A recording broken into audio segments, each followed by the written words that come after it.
إن الحمد لله إن الحمد لله نحمده ونستعينه ونستغفره ونعوذ بالله من شرور أنفسنا ومن سيئات أعمالنا ومن يضلل فلا هادي له ويهدي فلا مضل له أعوذ بالله من الشيطان الرجيم بسم الله الرحمن الرحيم يا أيها الذين آمنوا إذا نودي للصلاة من يوم الجمعة فاسعوا إلى ذكر الله وذروا البيع ذلكم خير لكم إن كنتم تعلمون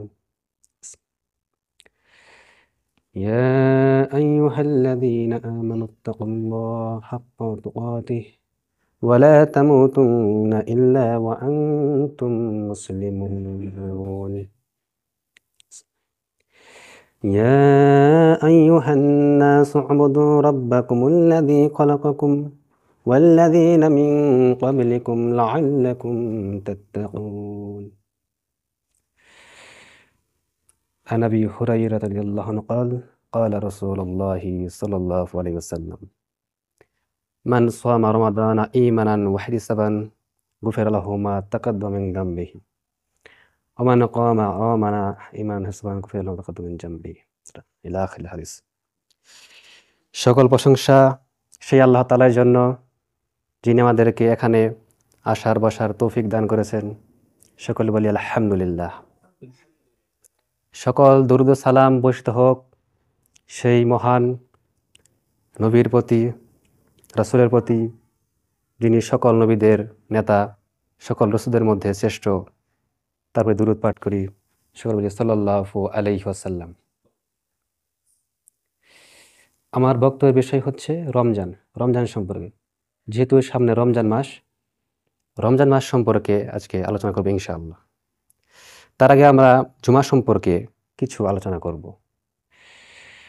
আল্লাহ তাআলা সূরা জুমাতে বললেন, ইয়া আইয়ুহাল্লাযীনা আমানু, হে ঈমানদারগণ, যারা ঈমানের দাবি করে, যারা বলে আমরা বিশ্বাস করি আল্লাহতে, আর বিশ্বাস করি রাসূলের প্রতি, বিশ্বাস করি আখিরাতের প্রতি, তাকদীরের প্রতি, তাদেরকে আল্লাহ বলছেন, হে ঈমানদারগণ, ইযা নুদিয়া লিস-সালাহ, যখন আযান দেওয়া হয় নামাজের, মিয়ামিল জুমার নামাজে আযান দেওয়া হয়, ফাসআউ ইলা যিকিরিল্লাহ, তোমরা দৌড়ে আসো আল্লাহর স্মরণে, আল্লাহর জিকিরে।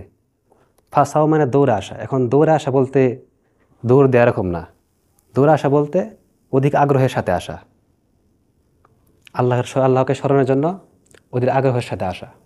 এটা হচ্ছে ফাসআউ ইলা যিকিরিল্লাহ। ওয়াদারুল বাই, বেচা কিনা ক্রয় বিক্রয় বন্ধ করো। যে কোনো কাজ, বেচা কিনা ক্রয় বিক্রয় ব্যবসা বাণিজ্য বন্ধ করো। যালিকুম খায়রুল লাকুম, এটা তোমাদের জন্য উত্তম। ইন কুনতুম তা'লামুন, যদি তোমরা বুঝতে, যদি তোমরা জানতে, এটা তোমাদের জন্য উত্তম। এখানে আল্লাহ তাআলা বেচা কেনা বন্ধ করতে বলেছেন। আদেশ মানে এটা ওয়াজিব, পালন করতেই হবে। এই আয়াতের ব্যাখ্যায় অনেক ইমামগণ বলেন, কেউ যদি দোকান থেকে আযান দেওয়ার পরে দোকান থেকে বেচাকেনা শুরু করে, দোকানে সেই বেচাকেনা হারাম হয়ে যাবে।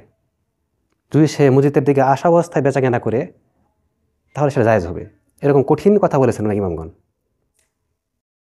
দারুল বাই, বেচাকেনা বন্ধ করো, কিন্তু সেদিকে আমাদের খেয়াল নাই। তো আল্লাহ বলছেন, ফাইদা খুদিয়াতিস সালাত, যখন নামাজকে শেষ করা হয়, ফান্তাশিরু ফিল আরদ, তোমরা জমিনে ছড়িয়ে পড়ো, ওয়াবতাগু মিন ফাদলিল্লাহ, আল্লাহর দয়াকে তোমরা খুঁজো। আল্লাহর দয়া কোনটা? রিজিক। আমরা জমিনে ছড়িয়ে পড়বো, কাজ করব, ব্যবসা বাণিজ্য করব, এটা আল্লাহ তাআলার দয়া। আল্লাহ তাআলার দয়া না থাকলে আমরা এগুলো করতে পারতাম না। যেমন একজন ব্যক্তি রিক্সা চালায়, সে রিক্সা নিয়ে বের হয়েছে, খেয়াল করবেন যে একটা যাত্রী দাঁড়িয়ে আছে, মনে করেন এখন কামারখান মোড় থেকে কামারখান বাজার যাবে। এটা আল্লাহর তার দয়া, কারণ আল্লাহর দয়া না থাকলে সেই যাত্রীটা সেখানে আসতো না। এটাই আল্লাহ বলছেন, ওয়াবতাগু মিন ফাদলিল্লাহ, আল্লাহ তাআলার দয়া অন্বেষণ করো, খুঁজো। ওয়াযকুরুল্লাহ কাসীরা, আল্লাহকে অধিক পরিমাণে স্মরণ করো, বেশি স্মরণ করো, যাতে তোমরা সফল কাম হতে পারো। তোমাদের জীবনে যেন সফলতা আসে, এই জন্য তোমরা আল্লাহকে বেশি বেশি করে স্মরণ করো। জুমা সম্পর্কে আল্লাহ তাআলা সূরা জুমাতে এই 2টি আয়াতই বলছেন। এরপর একটি আছে খুতবা সম্পর্কে, সেটা পরে বলি। রাসূল সাল্লাল্লাহু আলাইহি সাল্লাম বলছেন জুমা সম্পর্কে, আবু হুরায়রা বর্ণনা করেন, নাহনু আখিরুন, আমরা হচ্ছি সর্বশেষ উম্মত, আস-সাবিকুনা ইয়াউমাল কিয়ামাহ, কিন্তু আমরা কিয়ামতের মাঠে সর্বপ্রথম হব। তখন সাহাবীরা চিন্তা করলো কেন এটা, আমরা শেষ উম্মত কিন্তু আমরা কিয়ামতের মাঠে সর্বপ্রথম থাকব, এটা কারণ কি? তখন রাসূল বললেন, হাদা ইয়াউমুহুমুল্লাযী ফুরিদা আলাইহিম ইয়ানি ইয়াউমাল জুমা, আজকের দিনটা, জুমার দিন, এটা তাদের উপর ফরজ করা হয়েছিল। তারা ইখতিলাফ করলো, মতবিরোধ করলো, ফাখতালাফু ফীহি ফাদানাল্লাহ, আল্লাহ তাআলা আমাদেরকে হেদায়েত দান করলেন, আমরা গ্রহণ করলাম জুমার দিনকে। তাবউন ইয়াহুদু, ইহুদিরা গ্রহণ করলো গাদান, শনিবারকে। তাবউন নাসারা বাদা গাদিন, নাসারা গ্রহণ করলো রবিবারকে। আমরা গ্রহণ করলাম জুমার দিনকে, ইহুদিরা গ্রহণ করেছে শনিবারকে। তাদেরকেও এই জুমার দিন দেওয়া হয়েছিল, তারা গ্রহণ করেনি। এরপরে যারা খ্রিস্টান, নাসারা বলা হয় আরবিতে, যারা খ্রিস্টান হিসেবে পরিচিত, তাদেরকেও জুমার দিন দেওয়া হয়েছিল যে তোমরা জুমার দিনে ইবাদত করবে, কিন্তু তারা জুমার দিন গ্রহণ করেনি, তারা করেছে রবিবারকে। এই ক্ষেত্রে আমরা এগিয়ে আছি, এটা রাসূল সাল্লাল্লাহু আলাইহি ওয়াসাল্লাম বলেন। আবু হুরায়রা রাদিয়াল্লাহু আনহু বলেন, রাসূল সাল্লাল্লাহু আলাইহি ওয়াসাল্লাম বলেছেন, খায়রু ইয়ামিন তালাত আলাইহিস শামস, দিনের মধ্যে ওই দিন উত্তম, প্রত্যেক দিন যে সূর্য ওঠে, আমরা জানি প্রত্যেক দিন সূর্য ওঠে। রাসূল বলছেন এভাবে যে যেই দিনে সূর্য ওঠে সেই দিনগুলোর মধ্যে ওই দিন উত্তম। এরপরে বললেন ইয়াউমুল জুমা, জুমার দিন সেটা। এই দিনে কি হয়েছে? ফীহি খুলিকা আদম, এই দিনে আদম আলাইহিস সালামকে সৃষ্টি করা হয়েছে। উখরিজা মিনহা উদখিলাল জান্নাহ, ফীহি উদখিলাল জান্নাহ, জান্নাতে প্রবেশ করানো হয়েছে। উখরিজা মিনহা, এবং জান্নাত থেকে বের করা হয়েছে। ওয়ালা তাকুমুস সাআতা ইল্লা ফি ইয়াউমিল জুমআ, এবং কিয়ামত হবে না জুমার দিন ছাড়া, একমাত্র জুমার দিনে কিয়ামত হবে। তাহলে এখানে জুমার দিনটা কত মূল্যায়ন। এই দিনে আদম আলাইহিস সালামকে সৃষ্টি করা হয়েছে, আদম আলাইহিস সালামকে জান্নাতে প্রবেশ করানো হয়েছে, এবং আদম আলাইহিস সালামকে জান্নাত থেকে বের করানো হয়েছে, এবং কিয়ামত হবে একমাত্র জুমার দিনে, এছাড়া কিয়ামত হবে না। আবু হুরায়রা রাদিয়াল্লাহু আনহু বলেন, রাসূল সাল্লাল্লাহু আলাইহি ওয়াসাল্লাম বলেছেন,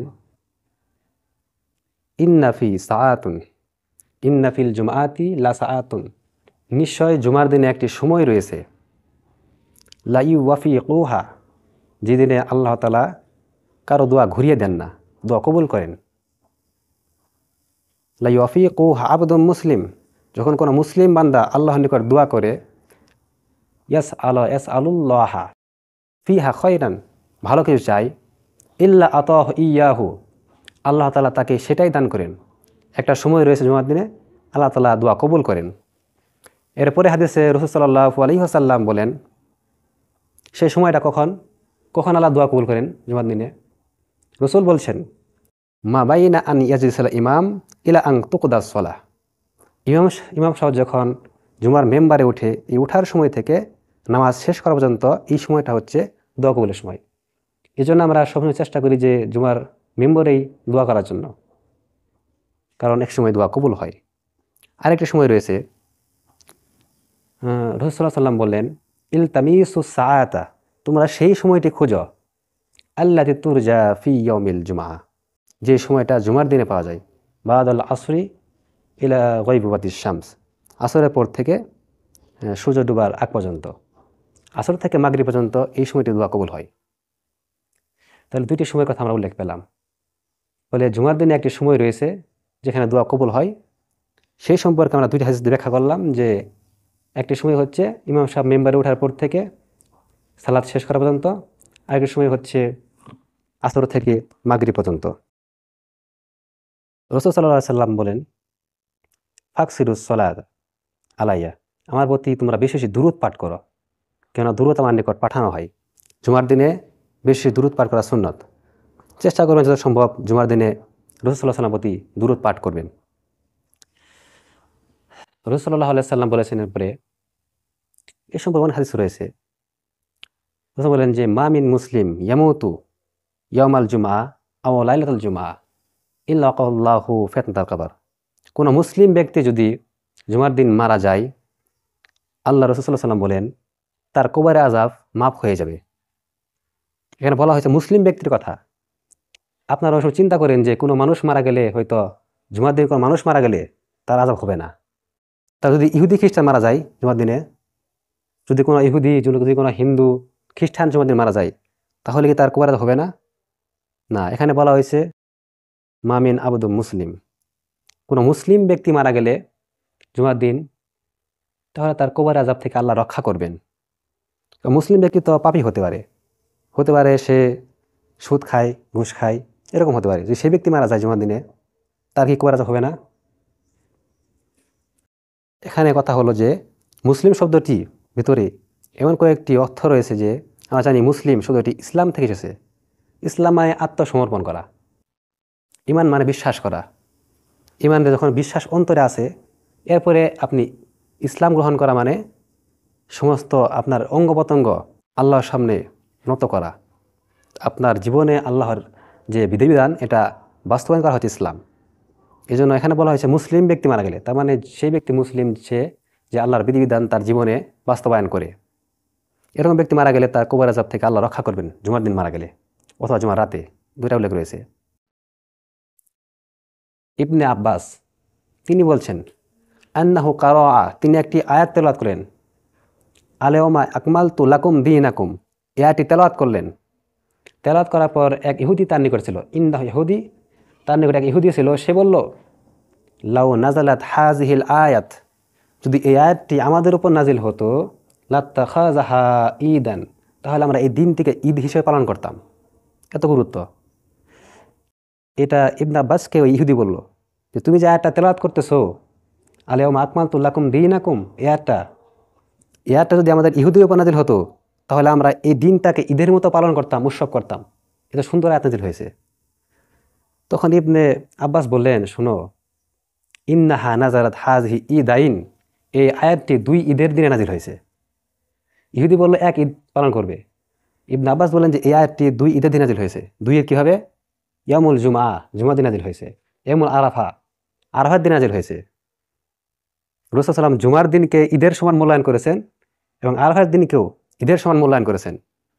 এজন্য ইবনে আব্বাস বলেন যে এই আয়াতটি 2টি ঈদের সময় নাজিল হয়েছে, ইয়ামুল জুমআ এবং ইয়ামুল আরাফা।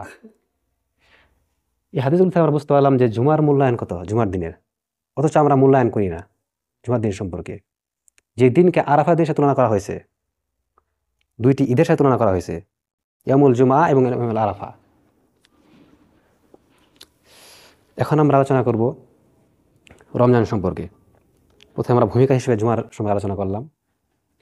যেহেতু সামনে রমজান মাস, রমজানের খুতবা একই, জানেন আপনারা, প্রত্যেক বছর একই, খালি রিভিশন দেওয়া হয়, স্মরণ করে দেওয়া হয়, নতুন কোনো কিছু নেই। হাদিসগুলো একই, কোরআন আয়াতগুলো একই। আল্লাহ তাআলা বলেন সূরা বাকারা 183 নং আয়াতে, ইয়া আইয়ুহাল্লাযীনা আমানু, ঈমানদারগণ, কুতিবা আলাইকুমুস সিয়াম, তোমাদের প্রতি সিয়াম ফরজ করা হয়েছে। কুতিবা মানে লেখা হয়েছে, আর লেখা মানে তো ফরজ করা। তোমাদের প্রতি সিয়াম ফরজ করা হয়েছে, যেভাবে তোমাদের পূর্ববর্তীদের উপর ফরজ করা হয়েছিল। কেন ফরজ করা হয়েছিল? কারণ লাআল্লাকুম তাত্তাকুন, মুত্তাকি হওয়ার জন্য, এটা উদ্দেশ্য। এখন রমজান আমাদের উপর এসেছে, তার পূর্ববর্তী যে রমজান ছিল, হয়তো রোজা ছিল কিন্তু এরকম ছিল না। যেমন রাসূল সাল্লাল্লাহু আলাইহি ওয়াসাল্লাম জীবনের প্রথম দিক দিয়ে তিনি মাসে 3 দিন এবং আশুরার সিয়াম পালন করেছেন, মুহররম মাসে সিয়াম এবং প্রথম মাসে 3 দিন সিয়াম পালন করেছেন, এটা ফরজ ছিল। দ্বিতীয় হিজরিতে যখন রমজানের রোজা ফরজ হলো, তখন শুধু রোজা থাকলো রমজানের রোজা 30টি রোজা বা 29টি। তাও নিয়ম ছিল ভিন্ন। নিয়ম ছিল শুধু ইফতারের সময় খাওয়া যেত, এছাড়া খাওয়া বন্ধ। এক ইফতারের সময় খেত, পরের দিন সারাদিন থেকে, সারা রাত থেকে পরের দিন আবার ইফতারের সময় খেত, এরকম নিয়ম ছিল প্রথম দিক দিয়ে। তখন এক সাহাবী, নাম ছিল কায়েস, তিনি সারাদিন খেতে খামারে কাজ করলেন। কাজ করার পর যখন বাড়িতে আসলেন, এসে তার স্ত্রীকে বললেন যে ঘরে কিছু খাদ্য আছে। স্ত্রী বলল খাদ্য নেই, তো আমি নিয়ে আসছি। নিয়ে আনতে গেছে, এসে দেখে যে তার স্বামী ঘুমিয়ে পড়েছে। এখন ঘুমিয়ে পড়েছে, তার ডাক দেওয়া যাবে না, ইফতারের সময় পার হয়ে গেছে প্রায়। তখন তার স্ত্রী চিন্তা করলো যে এখন যদি ঘুমিয়ে পড়ে, তাহলে সে এই রাতটা কীভাবে কাটাবে, পরের দিন আবার কীভাবে থাকবে, তা কঠিন হবে। ঠিক এভাবে হলো। পরের দিন যখন দুপুর হলো, তখন সেই কায়েস অজ্ঞান হয়ে গেলেন, কারণ 2 দিন থাকা অসম্ভব না খেয়ে, তখন আল্লাহ তাআলা সেই আয়াত নাযিল করেছেন যে কুলু ওয়াশরাবু, তোমরা খাও ফজর পর্যন্ত, এটা বলা হয়েছে। এরপরে আরেকটি বিধান ছিল যে রমজান মাসে রাতে, দিনে তো হারামি, রাতে স্ত্রীর সহবাস করা হারাম ছিল। তখন এক সাহাবী রাতে এটা করে ফেলেছে। তখন এই সাহাবীকে উদ্দেশ্য করে আল্লাহ তাআলা সেই বাকারার 187 নং আয়াত নাযিল করেছেন। সেখানে তিনি আল্লাহ তাআলা বলছেন আলিমাল্লাহু, আল্লাহ জানেন, আন্নাকুম কুনতুম তাখতানুনা, তোমরা কি ভুল করেছিলে। তারপর আল্লাহ বললেন ওফা আনকুম, তোমাদের ক্ষমা করেছেন। বা সেরকম না, তোমরা কি করো, তোমাদের প্রতি এটা জায়েজ করা হলো। এই 3টা ধাপে আমরা রমজান পেয়েছি। বর্তমানে রমজান, আগে ছিল অন্যরকম। এটা হলো রমজানের ইতিহাস যেটা জানতে পারলাম। প্রথমে ছিল আশুরার বা মহরম মাসের, এবং প্রত্যেক মাসে 3টি রোজা ছিল, এটা নিয়ম ছিল। পরে আস্তে আস্তে রমজানকে পরিপূর্ণ করা হয়েছে, বিধানকে সহজ করা হয়েছে। কারণ প্রথমে কঠিন ছিল, পরে আস্তে আস্তে সহজ করা হয়েছে। এখন রমজানের উদ্দেশ্যটা কি? রোজা রাখি আমরা, এটার উদ্দেশ্য কি, কেন রাখি আমরা? একমাত্র উদ্দেশ্য আল্লাহ বলেছেন লাআল্লাকুম তাত্তাকুন, যেন তোমরা মুত্তাকি হতে পারো। মুত্তাকি কাকে বলে? যারা আল্লাহকে ভয় করে। ভয় মানে খৌফ, আল্লাহর ভয়, খৌফুল্লাহ, আল্লাহর ভয়। আল্লাহ ভয়টা কেমন? উমর রাদিয়াল্লাহু আনহু তিনি উবাই ইবনে কাবকে জিজ্ঞেস করলেন যে উবাই ইবনে কাব, তাকওয়া কি? তাকওয়া কি জিনিস? তখন উবাই ইবনে কাব বলেন, শুনো, তুমি কি কখনো কাঁটাওয়ালা পথে হেঁটেছ, যে পথে 2 পাশ দিয়ে কাঁটা আছে? তখন উমর বললেন, হ্যাঁ হেঁটেছি। তুমি কীভাবে হেঁটেছ? আমি খুব সাবধানে হেঁটেছি যেন শরীরে কাঁটা না লাগে। তো উবাই ইবনে কাব বলেন, শোনো, এটাই তাকওয়া। তুমি দুনিয়াতে এমন হয়ে থাকবে যেন গুনার স্পর্শ তোমার শরীর না লাগে। এটা হচ্ছে তাকওয়া। যেন তাকওয়া অর্জন করতে পারি, এজন্য রোজা এসেছে। মুত্তাকি এর মূল শব্দ হচ্ছে বিরত থাকা। আল্লাহর ভয়ে সকল যে আল্লাহ যেই কাজগুলো হারাম করেছেন সেই কাজগুলো করা যাবে না, যেগুলো করতে বলেছেন সেগুলো করতে হবে। এটা হচ্ছে তাকওয়া, আল্লাহর ভয়ে। আর রমজান এসে তাকওয়ার জন্যই, লাআল্লাকুম তাত্তাকুন, তোমরা যেন তাকওয়া অর্জন করতে পারো, মুত্তাকি হতে পারো।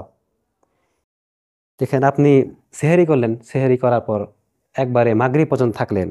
আপনি ইচ্ছা করলে ঘরে খেতে পারেন, কিন্তু আল্লাহর ভয় আছে যে আল্লাহ দেখতেছেন, আপনি খান না। এটা কেন? আল্লাহর ভয় আছে।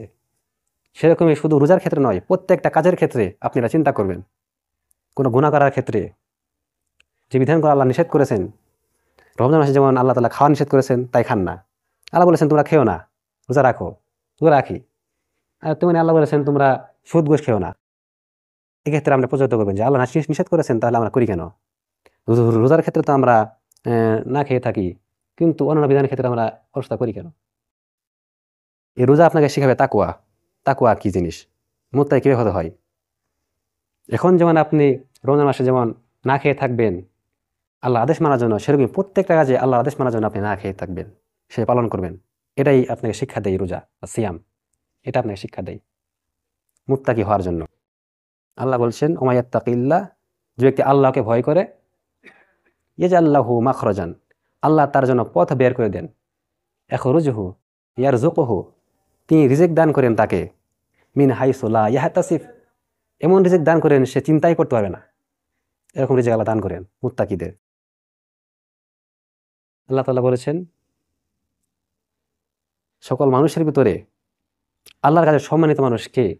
সেখানে বলেছেন আতকাকুম, শুধু উল্লেখ করেছেন ইন্না আকরামাকুম ইনদাল্লাহি আতকাকুম, তোমাদের মধ্যে সেই ব্যক্তি উত্তম যার তাকওয়া বেশি, যে বেশি আল্লাহকে ভয় করে, সেই ব্যক্তি তোমাদের মধ্যে সবথেকে উত্তম ব্যক্তি, যেটি আল্লাহকে ভয় করে চলে।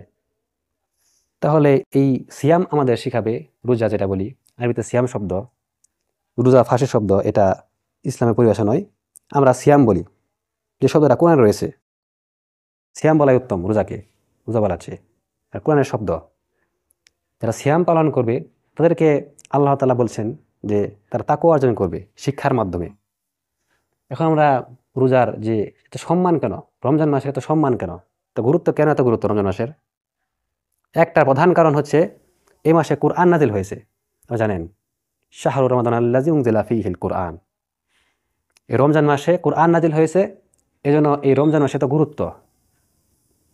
কুরআন কেন নাজিল হয়েছে? হুদাল লিন্নাস, মানুষকে পথ দেখাবে, মানুষ কীভাবে জীবন পরিচালনা করবে, কীভাবে জীবনে চলবে, এটা পথ দেখাবে। আর আল্লাহ তাআলা মানুষকে সৃষ্টি করেছেন মানুষ কিভাবে চলবে সেটা আল্লাহই জানেন।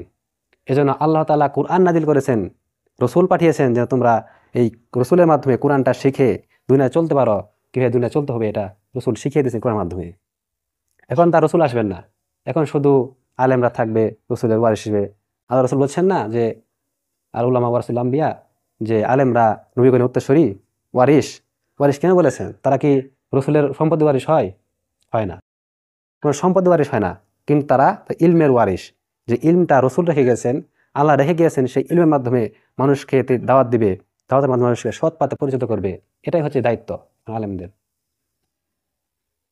সিয়াম সম্পর্কে বলছি, সিয়াম সম্পর্কে আমরা জানি, একই খুতবা আমরা জানি, প্রত্যেক বছর বলা হয়।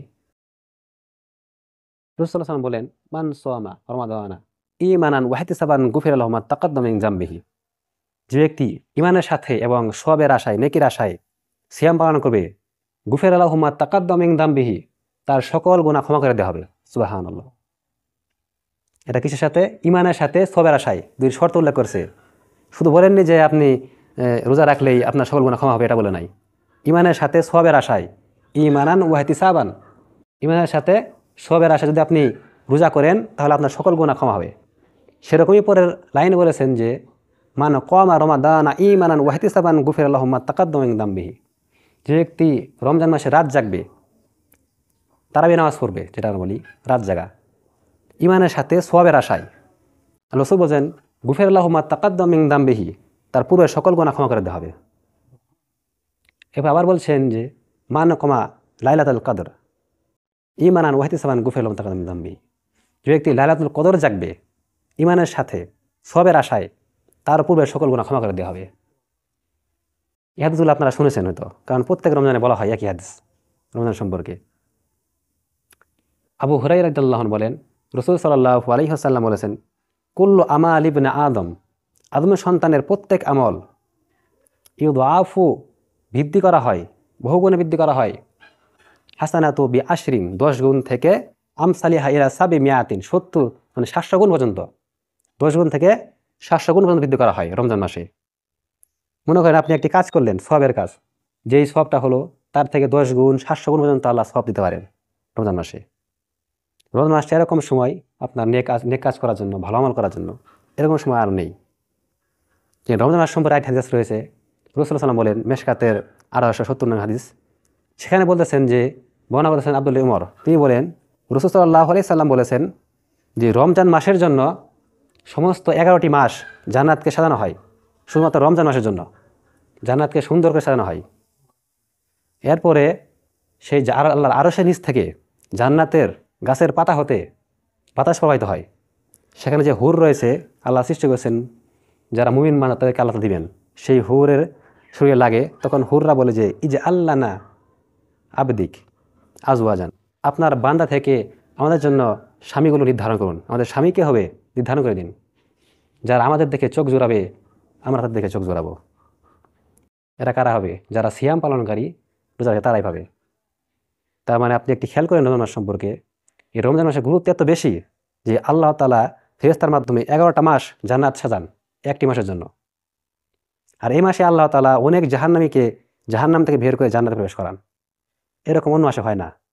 প্রত্যেক মাসে, এই রমজান মাসের প্রত্যেকটা দিনে, 30 হোক 29 দিন হোক, প্রত্যেক দিনে আল্লাহ তাআলা অনেক জাহান্নামীদেরকে জান্নাতে প্রবেশ করান, অনেক বান্দাকে ক্ষমা করে দেন। এরপর রাসূল বলেন যে রমজান মাসের শেষ রাতে আল্লাহ তাআলা ক্ষমা করেন মানুষকে। তখন সাহাবীরা বলল যে সেটা কি লাইলাতুল কদর? কলা না, এটা লাইলাতুল কদর না। কেন? রাসূল তো বললেন যে একজন কর্মচারী যখন তার কাজ শেষ করে তখনই বেতন পায়, সেরকমই যখন মানুষ রমজানের রোজাগুলো সম্পূর্ণ ভালোভাবে করবে, শেষ রাত থাকবে, শেষ রাতে আল্লাহ তাআলা তার পুরস্কার দিবেন, মানে তিনি ক্ষমা করে দেবেন সকলকে। এই রমজান মাস সম্পর্কে আল্লাহ রাসূল বলছেন যে আল্লাহ তাআলা নিজ হাতে সওয়াব দান করবেন রমজানের, কারণ সকল আমলের এই বৃদ্ধি করা হয় 10 গুণ থেকে 700 গুণ পর্যন্ত, কিন্তু আল্লাহ তাআলা বললেন যে ইল্লা সাওম, রোজা ব্যতীত। কেন? ইন্নাহু লি, এটা আমার জন্য, আর বান্দা এটা আমার জন্য রেখেছে, এখানে কোনো ধোঁকা দেয়নি, প্রতারণা করেনি। এরপরে আল্লাহ বলছেন আমি তাকে ক্ষমা করে দিব এবং নিজ হাতে সওয়াব দান করব কিয়ামতের মাঠে এই রোজার জন্য। কারণ আমরা যখন ভালো কাজ করি তখন ফেরেশতারা লিখে যে এই ভালো কাজটা এত নেকি হয়েছে, এত নেকি হয়েছে।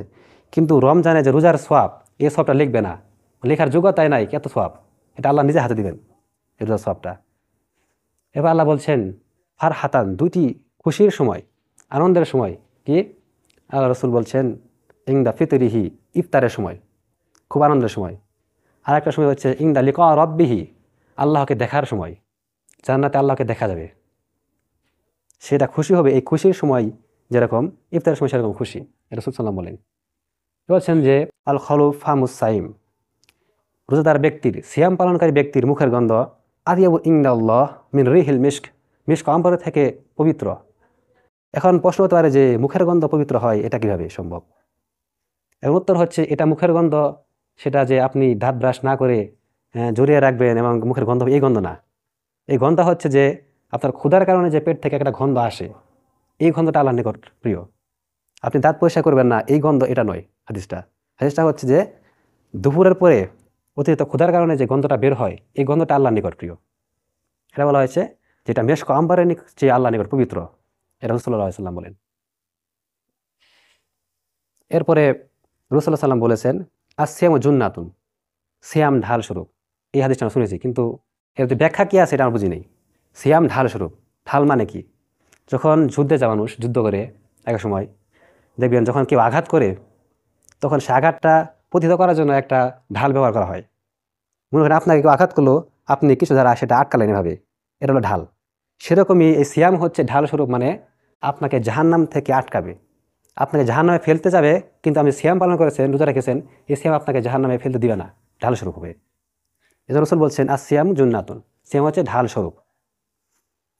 রাসূল সাল্লাম বলেন যে ব্যক্তি সিয়াম রাখবে সে যেন কোনো খারাপ কাজ না করে, অশ্লীল কাজ না করে, মিথ্যা কথা না বলে। আর হাদিসে বললেন যে ব্যক্তি মিথ্যাটা বলে এবং তার উপরে আমল করে, মানে আদা কওল জুর, যে ব্যক্তি মিথ্যা কথা বলে আমিলা বিহি, আমল করে, ফায়সালাহু লিল্লাহ, তার জন্য কোনো সওয়াব নেই। সে রোজা রাখলো কি না রাখলো এটা আল্লাহ দেখার বিষয় নাই। যে ব্যক্তি রোজা রাখার পরেও অশ্লীল কাজ করে, মিথ্যা আমল করে, এই গান বাজনা শুনে রোজা কাটায়, গেম খেলে রোজা কাটায়, এমনকি আড্ডায় মানুষের গীবত করে রোজা শেষ করে, এরকম ব্যক্তির রোজা আল্লাহর নিকট কোনো মূল্যায়ন নেই, এক পয়সা লাভ হবে না এরকম রোজার। আল্লাহ এত ঠেকা পড়ে নাই যে আপনার এই রোজা গ্রহণ করবে। এজন্য বলছি রোজা রাখার ক্ষেত্রে আপনার খেয়াল করবেন, একবার একনিষ্ঠভাবে সুন্দরভাবে রোজা রাখবেন। মিথ্যা কথা বলা যাবে না, খারাপ কাজ করা যাবে না। কারণ রাসূল সাল্লাল্লাহু আলাইহি ওয়াসাল্লাম বলেই দিয়েছেন যারা মিথ্যা কথা বলে রোজা রেখে খারাপ আমল করে, তাদের রোজার কোনো মূল্য নেই, কোনো মূল্য নেই, এক পয়সায় দাম নেই, একটা সওয়াব বা দূরের কথা। রাসূলুল্লাহ সাল্লাল্লাহু আলাইহি ওয়াসাল্লাম বলেছেন ইযা কানা আউয়ালু মিন শাহরি রমাদান, যখন রমজান মাসের প্রথম রাত্রি আসে, সুফিয়াতে শয়তান মারাদুল জিন, শয়তানকে এবং জিনকে বন্দী করা হয়। হাদিসটা আমরা শুনেছি অনেক। এখন প্রশ্ন হতে পারে যে শয়তান জিনকে বন্দী করা হয়, তাহলে মানুষ যে খারাপ কাজ করে এটা কি করায়? এর উদাহরণ হচ্ছে এরকম যে আপনি ঘড়িতে ব্যাটারি লাগালেন, ওই লাগানোর পর কিন্তু চলবে অনেকদিন। শয়তানকে বন্দী করা হয়েছে কিন্তু শয়তান ব্যাটারি লাগাই দিছে। এরকম এই যে রমজানের মধ্যে সেরকম গুনাহ করি, এটা প্রভাব থাকে, বন্দী করার পরে একটা প্রভাব যে রয়েছিল সেটা থাকেই, এই জন্য গুনাহ কাজ করে। এবং জান্নাতের দরজা খুলে দেওয়া হয় রমজান মাসে, জাহান্নামকে বন্ধ করে দেওয়া হয়। আর আল্লাহ তাআলা এই রমজান মাসে অনেক বান্দাকে আল্লাহ জান্নাতে প্রবেশ করান, এত গুরুত্বপূর্ণ মাস এটা। আপনি খেয়াল করবেন রমজান মাসে সাহাল বিন সাদ রাদিয়াল্লাহু আনহু তিনি বলেন ইন্না ফিল জান্নাতি বাবান, জান্নাতে একটি দরজা রয়েছে, ইউকালু লাহু রায়ান, তার নাম হচ্ছে রায়ান, রায়ান নামক দরজা। তখন রাসূল বললেন ইয়াদখুলু মিনহু সাইমুন, যারা সিয়াম পালন করে একমাত্র তারাই সেখানে প্রবেশ করে, সে দরজা দিয়ে, আর কেউ প্রবেশ করতে পারবে না। যারা সিয়াম পালন করে তারা রায়ান নামক দরজা দিয়ে জান্নাতে প্রবেশ করবে এবং তারাই প্রবেশ করতে পারবে। রাসূল সাল্লাল্লাহু আলাইহি ওয়াসাল্লাম বলেন মুআয বিন জাবালকে, হে মুআয বিন জাবাল, আমি কি তোমাকে বলে দিব না যে উত্তম কাজ কি, উত্তম দরজা কি? মুআয বলেন কুলতু বালা ইয়া রাসূলুল্লাহ, হে রাসূল আপনি বলুন উত্তম কাজ কি, উত্তম দরজা কি?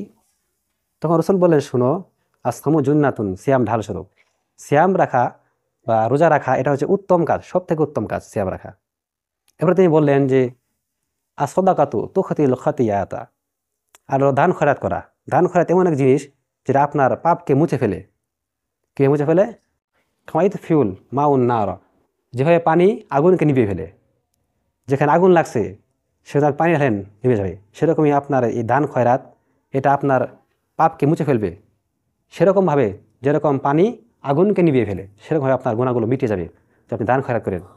তাই চেষ্টা করবেন যে এই রমজান মাসে, সামনে রমজান আসতেছে, এই রমজান মাসে ভালো কাজ করা এবং দান খয়রাত করার, যেন এই হাদিসের উপর আমল করতে পারি।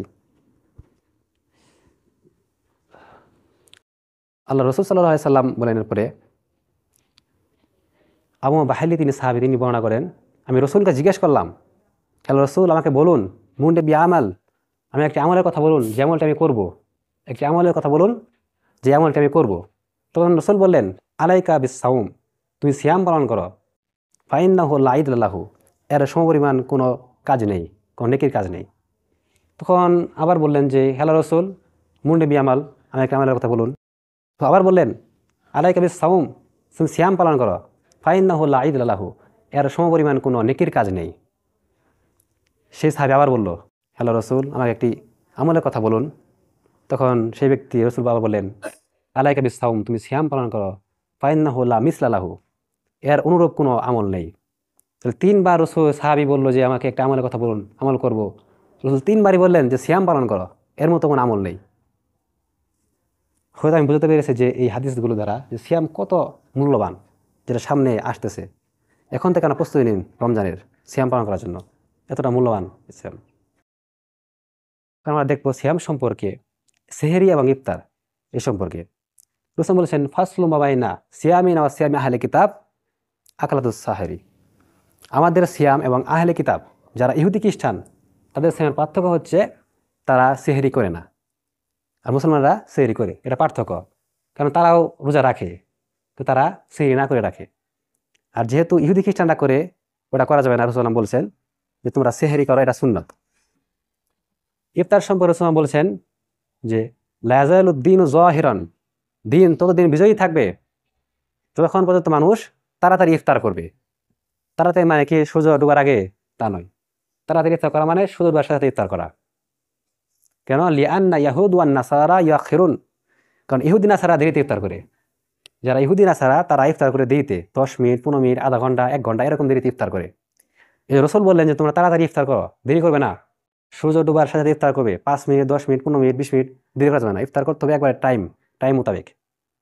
যায় দেরি করে, যে সময় হয়েছে তারপর 5 মিনিট দেরি করি না, এটা করা যাবে না। ইফতার করতে হবে ঠিক টাইমে করতে হবে। রাসূল সাল্লাল্লাহু আলাইহি সাল্লাম বলছেন যে ইফতার করার সময় যেন দোয়া পাঠ করি, যেহেতু আমাদের সমাজে প্রচলিত রয়েছে, এটা আসলে হাদিসে তেমন পাওয়া যায় না। রাসূল সাল্লাম যে দোয়াটা পাঠ করেছেন সেটা আমরা শুনি নাই কোনো সময়। রাসূল সাল্লাম বলতেন ইফতার করার পর, জাহাবাজ জামাউ ওয়াতাল্লাতিল উরুকু সালাতাল আজরু ইনশাআল্লাহ, এটুকু বলতেন ইফতারের পরে। এটা আর কোনো শুনি নাই, দেখিও নাই যে এটা দোয়াটা বলে। এর অর্থ হচ্ছে যে ক্ষুধা নিবারণ হলো, শিরা অবশিরা শিখতে হলো, আল্লাহ চাহে তো সোয়াব লিখিত হলো। আল্লাহ রাসূলুল্লাহ সাল্লাম এটা মিলিয়ে বলেছেন কবিতার মতো, জাহাবাজ জামাউ ওয়াতাল্লাতিল উরুকু সালাতাল আজরু ইনশাআল্লাহ। এটা হচ্ছে ইফতারের দোয়া। রাসূলুল্লাহ সাল্লাম বলেন এরপরে যে কেউ যদি ইফতার শুরু করে, এর সুন্নত হচ্ছে খেজুর দিয়ে ইফতার করা। তখন সাহাবী বলল যে যদি খেজুর না পাই তাহলে কি করব? তাহলে শুকনা খেজুর খুঁজো, যদি শুকনা খেজুর না পাই তো 1 চৌল পানি দিয়ে ইফতার করো, এটা সুন্নত। আপনি চেষ্টা করবেন খেজুর দিয়ে ইফতার করা। যদি খেজুর না পান তাহলে শুকনা খেজুর যেটা বলছে সেটা খেজুর অন্তর্ভুক্ত। যদি তাও না পান তাহলে পানি দিয়ে ইফতার করবেন, এটা সুন্নত। যদি অন্য খাদ্য দিয়ে ইফতার করেন সেটা জায়েজ আছে, কিন্তু সুন্নত পালন করার ক্ষেত্রে আপনি খেজুর না পেলে পানি দিয়ে ইফতার করবেন, এটা সুন্নত। এলো রমজান সম্পর্কে আলোচনা, সংক্ষেপে আলোচনা করলাম কিছু। এখন আলোচনা করব কিছু উপদেশ সম্পর্কে, নসিহত সম্পর্কে। সময় মনে হয় কম আছে, 10 মিনিট মনে আছে। সূরা মুলক থেকে আমি 2-1টি আয়াত থেকে বলবো। আমাদের সূরা মুলকের 2 নং আয়াত, আল্লাযী খালাকাল মাওতা ওয়াল হায়াতা লিয়াবলুয়াকুম আইয়ুকুম আহসানু আমালা।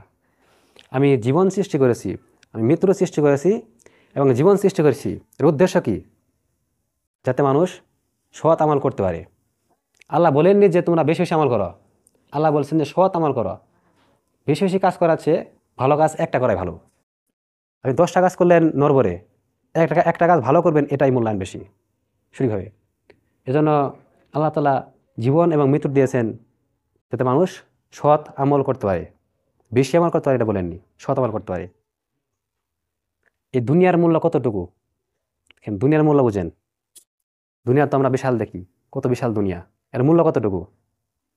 আর মুস্তার বিন শাদ্দাদ বলেন, রাসূল সাল্লাল্লাহু আলাইহি সাল্লাম বলেছেন, আল্লাহি, তিনি আল্লাহর কসম করে বলছেন, যিনি রসুল তিনি আল্লাহর কসম করে বলছেন, ওয়াল্লাহি মাদ দুনিয়া ফিল আখিরা, দুনিয়া আখিরাতের উদাহরণ হচ্ছে ইসবাউ ইয়াজআলু ফিল ইয়াম্মি ফালয়ানজুর বিমা ইয়ারজি, যে একজন মানুষ তার হাতটা, তার হাতের আঙুল পানির ভিতর চুবালো, চুবানোর পর যখন দেখলো যে এক ফোঁটা পানি তার হাতে এসেছে, রসুল বললেন যে এক ফোঁটা পানি হচ্ছে দুনিয়া আর সমস্ত সাগরের পানি হচ্ছে আখেরাত। তাহলে আপনি বুঝেন যে দুনিয়ার মূল্য কতটুকু। এক ফোঁটা পানি হচ্ছে দুনিয়া আর সমস্ত যে আখেরাত সাগর দেখতেছেন, সাগর হচ্ছে আখেরাত, এর উদাহরণ, দুনিয়ার উদাহরণ এটা। আরেক হাদিসে জাবের রাদিয়াল্লাহু আনহু বলেন, একদিন রাসূল সাল্লাল্লাহু আলাইহি সাল্লাম যাচ্ছিলেন পথ দিয়ে, যাওয়ার সময় দেখলেন যে একটি ছাগল মরে পড়ে আছে। তখন সাহাবী বললে, রসুল বলেন যে তোমরা কেউ কি ছাগলটি কিনবে 1 দিরহাম দিয়ে? তখন সাহাবীরা বললো, না, মরা ছাগল কেন কিনবো, তা আবার কান কাটা ছাগল, কান কাটা মরা, চামড়া কাজে আসবে না। তখন রসুল বললেন, শুনো, তোমরা যে ছাগলে ঘৃণা করতেছো, শুনো, আল্লাহ তাআলা এই দুনিয়াকে এর থেকে বেশি ঘৃণা করেন, দুনিয়ার মূল্যকে। তোমরা দুনিয়াকে, এই ছাগলে ঘৃণা করলে এর থেকে নিকৃষ্ট হচ্ছে দুনিয়া। আহওয়ানাল্লাহি মিন হাজা, এই দুনিয়া যে কতটুকু মূল্য এটা আমরা জানি না। এই ছাগলের যে মরা ছাগলের মূল্য নাই, মানুষ খায় না, কাজও লাগায় না, সেরকমই দুনিয়া এরকম, দুনিয়ার কোনো মূল্য নেই। এবার হাদিস রাসূল বলেন, লাউ কানাতিদ দুনিয়া তাআদিলু ইনদাল্লাহি জানাহা বাউদা, যদি এই দুনিয়ার মূল্য একটি মাছির পাখার সমান হতো, একটি মাছির পাখার সমান হতো, তাহলে কোনো কাফেরকে আল্লাহ এক ঢুক পানি পান করতে দিতেন না দুনিয়াতে। কারণ কাফেররা আল্লাহর সম্পদ খাবে কেন? যেহেতু দুনিয়ার মূল্য নাই, এই জন্য কাফেররা খাইতেছে। একটি মাছের পাখা কতটুকু মূল্য হবে আপনার কাছে? 1 পয়সা মূল্য নাই একটি মাছের পাখা। এই পাখার সমান মূল্য যে দুনিয়ার হতো, তাহলে কোনো কাফের দুনিয়া থাকতে পারতো না। যেহেতু দুনিয়ার মূল্য নাই, এই জন্য কাফেররা আরামে আছে আর মুমিনরা কষ্টে আছে, কারণ মুমিনরা আখেরাতে পাবে তাদের স্থান। এই জন্য আল্লাহ বলছেন সূরা তওবাতের শেষ দিক দিয়ে, মনে হয় 111 নং আয়াত সম্ভবত, ইন্নাল্লাহ হাশতারা মিনাল মুমিনিনা আনফুসাহুম আমওয়ালাহুম বিআন্না লাহুমুল জান্নাহ, আমি মুমিনদের থেকে তার জান মাল ক্রয় করেছি জান্নাতের বিনিময়ে। তাহলে আল্লাহ কিনেছেন, আল্লাহ আমাদের জান এবং মাল কিনেছেন জান্নাতের বিনিময়ে। আপনার মালের দাম কতটুকু? দুনিয়াতে আপনার মালই নাই। যে সমস্ত পৃথিবীতে আপনার মাল হয়, সে মালের দাম তার কাছে মাছের পাখা সমান দাম। তাহলে আপনার মালের দাম নাই, আর জীবনের মূল্য কতটুকু? তা মূল্য নাই। এ তুচ্ছ জিনিস আল্লাহ ক্রয় করলেন জান্নাতের বিনিময়ে। তাহলে জান্নাত কতটুকু চিন্তা করছেন? এবার আপনাকে যদি বলে যে আপনার একটা সাইকেল আছে, ভাঙা সাইকেল, আপনাকে বললো যে এই সাইকেলের বিনিময়ে আমি আপনাকে একটা প্রাইভেট কার দিব, নেবেন না? অবশ্যই নেবেন। তাহলে আল্লাহ তাআলা আপনাকে আপনার দুনিয়া, আপনার এই জান মালের বিনিময়ে আপনাকে দিবে জান্নাত, নেবেন না কেন? আপনাকে অবশ্যই নিতে হবে। আল্লাহর জন্য আপনার জান মালকে ব্যয় করতে হবে। আপনার জান মানে আপনার জীবনকে আপনি আল্লাহর রাস্তায় পরিচালনা করুন এবং আপনার মালকে আল্লাহর রাস্তায় পরিচালনা করুন। তাহলে আপনার জন্য সে আল্লাহর যে ওয়াদা, সেই ওয়াদা জান্নাত, সে জান্নাত আল্লাহ দিবেন। এটা হলো এক্সচেঞ্জ অফার, যেটা আমরা ইংরেজিতে বলি, জিনিসকে এক্সচেঞ্জ করা। আপনার জানের বদলে, আল্লাহ মালের বদলে আল্লাহ তাআলা জান্নাত দিবেন। তাহলে আপনি খেয়াল করুন এই দুনিয়ার মূল্য কতটুকু। রাসূল সাল্লাল্লাহু বলেন যে ইয়াকুলুল আবদ মালি মালি, আদমের সন্তান বলে যে আমার সম্পদ, এই টাকা আমার, এই সম্পদ আমার, এগুলো সব আমার। আল্লাহ রসুল বলছেন ইন্নামা লাহু মিন মাহলি সালাস, তোমার কোনো মাল নাই, খালি 3টা মাল। 3টা কি? মা আকালা ফা আপনা, তুমি যা যা খেয়েছো এটা তোমার মাল, যা পড়ছো ছিঁড়ে গেছে এটা তোমার মাল, আর যা তুমি আমল করছো রাখে দিচ্ছ এটা তোমার মাল। এবার রসুল বলেন যখন মানুষ মৃত্যুবরণ করে একদল মাইস চালা আসা, মৃত ব্যক্তির সাথে 3টে জিনিস অনুসরণ করে, মা আলহু আমালহু আহালহু, তার পরিবার, তার মাল, তার আমল, 2টি জিনিস ফিরে আসে। এর জিনিস নান জিনিস ফিরে আসে। যখন আপনার কবরে রাখা হবে, তখন আপনার কবরে কি যাবে? আমার মাল যাবে। এই সাধারণ এই সাফুল কোদাল এগুলো দিয়ে আপনার মাল, কাফনের কাপড়ের মাল। পরিবাররা জানাজার নামাজ মারি দিয়ে চলে আসবে। তাহলে আপনার মালও চলে আসলো, পরিবারে চলে আসলো, থাকলো কি আপনার আমল। এখন আপনার আমল কতটুকু আছে? দেখেন মালের চিন্তা করলেন, এই চিন্তা করলেন, কিন্তু আমলে কতটুকু চিন্তা করলেন না। কিন্তু অথচ আমলটা থাকবে আমার সঙ্গে। রসুল বলছেন যে আপনার সন্তানের কোনো মাল নাই, কোনো সম্পদ নাই, যা সে আমল করেছে, যা সে দান করেছে আল্লাহ রাস্তায়, এটাই তার সম্পদ, এছাড়া কোনো মাল নাই। রাসূলুল্লাহ সাল্লাম বলছেন এরপরে দুনিয়া সম্পর্কে, দুনিয়া কতটুকু মূল্যবান, কতটুকু মূল্য আমরা দেই, এ সম্পর্কে রাসূল বলেছেন এরপর রসুল বললেন, দেখো আল্লাহ কোরআন বলেছেন আল হায়াকুমুত তাকাসুর, মানুষ আল্লাহা মানে উদাসীন হয়ে যাওয়া, মানুষ উদাসীন হয়ে আছে আল্লাহকে ভুলে গিয়ে। আল হায়াকুমুত তাকাসুর, অধিক সম্পদের নেশায় মানুষ উদাসীন হয়ে আছে। এটা সকলের ক্ষেত্রে, সম্পদ পাওয়ার আশায় মানুষ উদাসীন হয়ে আছে সময় আশায়। হাত্তা জুরতুমুল মাকাবির, যখন তারা কবরে গেছে তখন বুঝতে পারছে। এটা আল্লাহ বলছেন, যখন তারা কবরে যাবে, কবরে যাওয়ার আগ পর্যন্ত তাদের সম্পদের নেশা মিটবে না। রুসলাম বলেছেন যে যদি আদম সন্তানকে 1 পাহাড় স্বর্ণ দেওয়া হয়, সে বলবে আরেক পাহাড় দাও। যদি 2 পাহাড় দেওয়া হয়, সে বলে আরেক পাহাড় দাও। এবার রসুল বললেন যে তখন পর্যন্ত তার মুখে মাটি না পড়বে তখন সে চুপ হবে না। তার মানে এই সম্পদের কোনো মূল্য নেই। যতটুকু আপনার চলে জীবন চালায় ততটুকু আপনি অর্জন করবেন। এজন্য বলছি দুনিয়ার মূল্য কতটুকু বুঝেন, বুঝে আমল করেন। এত বেখেয়াল হয়েন না, বোকা হয়েন না, বুদ্ধিমান হতে হবে। মনে করেন আপনি মনে করেন গাড়ি চালান, রাস্তায় যাওয়ার সময় আপনার কাছে বললো যে আপনার কাছে কি আমল আছে, মানে উদাহরণস্বরূপ আমল তো রেখে আসছি, সব নিয়েছে, লাইসেন্স নিয়ে আসি, সব কিছু নিয়ে আসি, আমল নিয়ে আইন গে তাহলে যাওয়া যাবে না, আটকে পড়ে এখানে। সেরকমই কবরে আপনি আটকে পড়বেন। আপনি সব নিয়ে আসেন, মাল সব নিয়ে আসেন, কিন্তু মাল গ্রহণযোগ্য হবে না, কোনো কিছু গ্রহণযোগ্য হবে না, একমাত্র আমলটা গ্রহণযোগ্য হবে। এই জন্য বলছি আপনার আমল করেন, কারণ পৃথিবীটা এটা পরীক্ষার মতন, পরীক্ষার গড়ে যেমন। রসুল বলেছেন যে কুন ফিদ দুনিয়া কান না গরিব, তুমি দুনিয়াতে বসবাস করে এমন হবে যেন তুমি গরিব। গরিব মানে এখন দুটি অর্থ, অপরিচিত এবং নিঃস্ব। যদি অপরিচিত হন, কি আপনাকে চিনে না, সেরকম অবস্থা থাকবেন মুসাফিরের মতন। মুসাফির যেমন সফর করার অবস্থায় একটি গাছের তলে ছায়ায় আশ্রয় গ্রহণ করে আবার চলে যায়, সেরকমই দুনিয়াতে আমরা আশ্রয় গ্রহণ করতে এসেছি, একটু জুড়ে এলাম গাছের তলে, জুড়ানোর পরে আবার চলে যাব। এই উদ্দেশ্য হলো দুনিয়ার উদ্দেশ্য। আমরা তো মনে করছি চিরকাল চিরস্থায়ী। এই জন্য সূরা হুমাযায় আল্লাহ বলেছেন ইয়াহসাবু আন্না মালাহু আখলাদা, এই সম্পদ, এই মাল কি তোমাদের চিরকাল জীবিত রাখবে? আল্লাহ বলছেন না সূরা হুমাযায় ওয়াইলুল লিকুল্লি হুমাযাতিন লুমাযা, দুর্ভোগ সেসব ব্যক্তির জন্য যারা আগে পিছে নিন্দা করে এবং মালকে গুণগুণে রাখে।